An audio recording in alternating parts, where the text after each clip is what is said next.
হাওর পাড়ে এখন কৃষকদের ফসল ডোবার হাহাকার।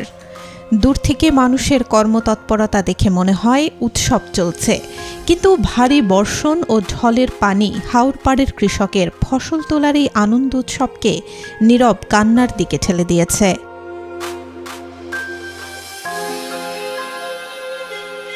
একদিকে পানিতে ডুবে যাচ্ছে ফসল, অপরদিকে মিলছে না শ্রমিক মিললেও মজুরি বেশি, আবার নৌকা ভাড়াও বেশি। সব মিলিয়ে কৃষকদের চোখে মুখে হতাশার ছাপ।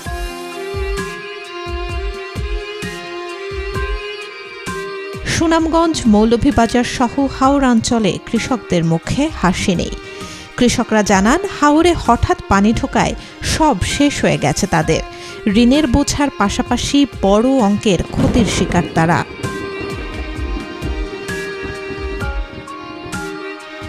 কৃষি বিভাগ বলছে, প্রকৃত ক্ষতিগ্রস্ত কৃষকদের তালিকা তৈরি করছে তারা। বৃহস্পতিবার পর্যন্ত প্রাথমিকভাবে হাওড়াঞ্চলে 941 হেক্টর জমির ধান পানিতে তলিয়ে যাওয়ার তথ্য পাওয়া গেছে।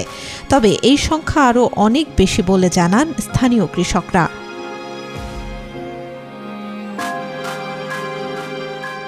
আর কৃষি সম্প্রসারণ অধিদপ্তরের মৌলভীবাজারের উপপরিচালক জানান, এই পর্যন্ত হাওরে 83% এবং হাওরের বাইরে 23% ধান কাটা হয়েছে। হাওরে কৃষকেরা গলা পানি, কোমর পানিতে নেমে ধান কাটছেন। Desk report, B news 24।